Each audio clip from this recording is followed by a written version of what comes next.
Hey y'all, welcome back. It's Wednesday, so you know we're winging it. And today we're winging it with our new family member, Astro. And we're going to talk about RVing with pets. So stick around.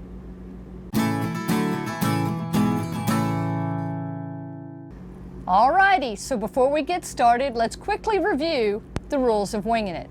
We set the timer on my phone for 10 minutes. We talk about the topic. When the timer goes off, we wrap things up. Totally unedited, unscripted, and you get what you get. So, 10 minutes on the clock, and we're winging it.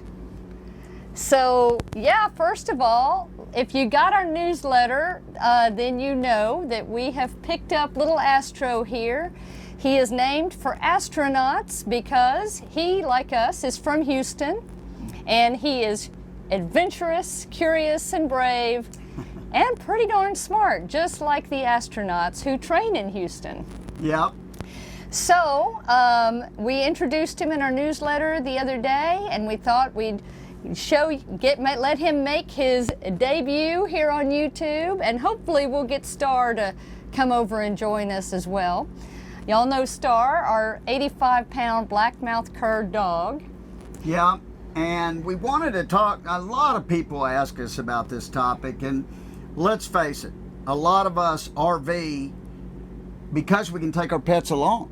Absolutely. I mean, we talk to so many folks on the road that say that's why they got an RV, so they can take their pets with them. Yes. And comfortably take them with them. Now, we also know we've had some friends that will take their pets and have gone to hotels or motels that do it. Some do accept pets, but every time we've heard that's been a pretty expensive thing. In fact, the one time, one of our real good friends that are full-timers, they had to stay a night in a hotel. It was more expensive for their dog than it was for them. Who was a little bitty dog. Less than 10 pounds. And it cost them a lot more for her than it did for them. So, yeah. One of the reasons we love RVing is that we can bring our pets with us. We used to travel with a cat. If you've been with our channel for several years now, you may remember our RV Texas cat, Lilo, who began RVing when she was already an adult. She was over 10 years old the first time we took her out RVing. So that was quite the adjustment for her. Lilo wasn't such a fan of driving, but once we got to where we were going, got the RV set up, she loved it. She did. In fact, at our Sticks and Bricks at that time, that's when we had our Sticks and Bricks, she would never go outside. But when we would go camping, weekend camping or whatever, she loved to go outside. We had a leash and everything for her, so you know, it really expanded her, you know, her adventures. Her adventures for sure. And, you know, we wanted to, when we were getting a new kitty this time, well, we wanted to get a kitty so it could adjust to this lifestyle. And by kitty, he means kitten. Kitten, that's right. So it could adjust to this lifestyle and adjust to Star. Star already was adjusted to cats because he had Lilo before, and then Stacy's mom, Kay, who a lot of you know Kay from our channel, she has, how old is her? Minnie is like 15 now, her cat. And Star is over there quite often, and when Star goes over, we take Star, and Minnie and Star get along well. And these two are adjusting real quick right now, too. Yep, we've only had Astro for a little over a week. And he is actually a feral cat originally. His mama showed up in Tom's sister's neighbor's backyard and had a litter of kittens. And by the time it was all said and done, there were a bunch of cats hanging out there. And so they were great folks. They caught them each one at a time, took them, got them neutered or spayed, got their initial shots done, got them all checked out by the local vet, and we're looking for homes for them. Yeah. And so We picked up little Astro here, and you know, you never know how an animal is going to adjust to being in an RV, much less living in an RV. Yep. We picked him up right now because we're kind of stationary at the moment. We are in Houston taking care of family business, you know, following up on the passing of Tom's mom, and also his dad's needed some help here lately. So we were going to be still for a few weeks, and so we thought it was a great time to pick up a cat, get him acclimated to the RV first of all, before we try moving the RV with him. Well, the obvious question is, where do we put the litter box? That was something we had to figure out, because when we had Lilo, our old RV had, they called it a mud room, and it was actually a small compartment in the stairway inside that was the perfect size for a litter box. Perfect. See what I did there? We don't have that in this RV, and so we've decided we're keeping the litter box in the shower. Except for when we're taking a shower. Clearly. But so we chose a small litter box with a top to try to control where the litter goes. And what we do is we have a towel that we lay down in the shower. We make sure the shower's all dry, lay the towel down in the shower. Then we have a big rubber mat that we got at the pet store. It's made for going under litter boxes that we lay on top of that. And then we put the litter box in, and we close the shower. We have a glass shower door that we pull just enough to that Star can't fit through there. So it deters her from checking things out around the litter box. But the kitty can go back and forth. And it's not been a problem so far. Well, and the other thing that I think we've gotten lucky on, we were worried about Astro's food and stuff, and Star being able to make it a buffet, which Star has done on a couple of occasions at Stacy's mom's house with her kitty. But we put it up on, it's a little bit higher counter. Not the counter where we cook and stuff, but a counter in our bedroom.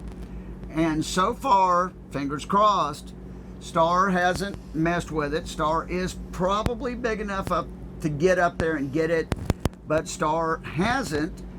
We've actually had a couple times where we left the RV with both of them in it, and they both roam. They get along well. That hasn't been a problem. And even with it open, Star hasn't gone to get it. So far that's working out. Hopefully it continues to work out. So some tips that I would say for RVing with pets in general, because this could apply to small dogs as well, is one thing you want to do right away is check for any small crevices or things that they could get into where it might be hard to get them out from if they were to squeeze in. Yeah. The first night we had Astro, I thought we had done a pretty good job of kind of blocking off all those areas that he was small enough to fit into.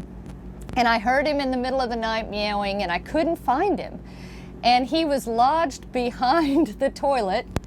And it took me quite a while to get him unwedged from behind the toilet.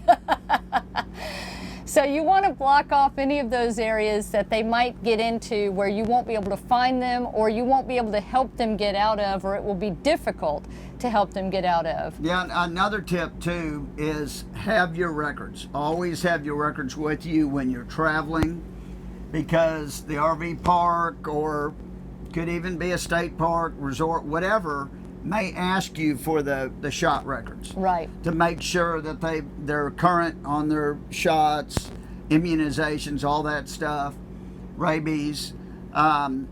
So, and that's one thing we did.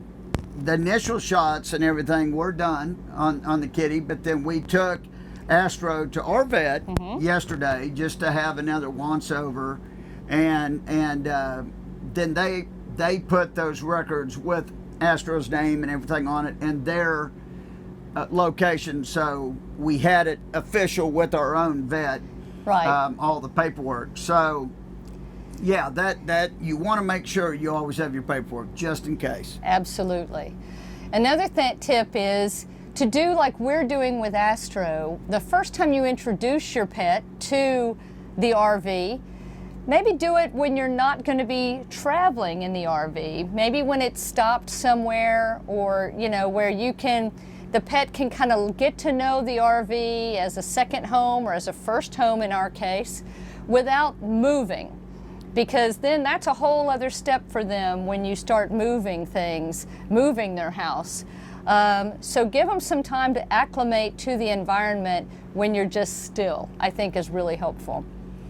Yeah, I think it definitely was, and I mean, we were really worried with Astro because Astro had never been inside before. I mean, Astro's a feral kitty, born outside, lived outside, everything. So we were worried about Astro trying to run out when we'd go out the door or whatever, and that has not even been a problem at all. I mean, I think Astro knows a good thing when he sees it. I think he likes AC. Yep.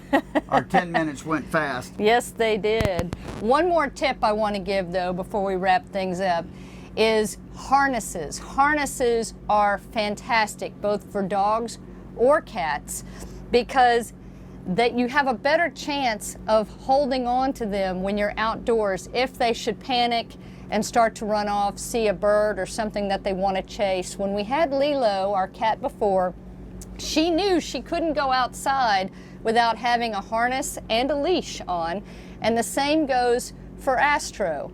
And sure enough, the first time we took him out, he was used to being outside, but he kind of freaked out a little bit being in a different environment, and had we had just a collar on him or just been trying to hold on to him, it might have been a problem. But since he was in a harness with the leash, we were able to hold on to him, and he was safe and stayed with us, no problem.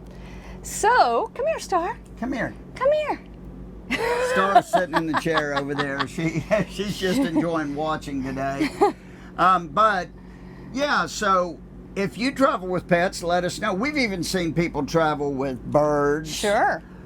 Ferrets. Ferrets. So Yeah. what do you travel with any animals or pets, or do you want to travel with pets? We'd love to hear your experiences and your tips or questions if you have more questions. So leave them in the comments. Yeah. We'll see you on Sunday. Keep on winging it.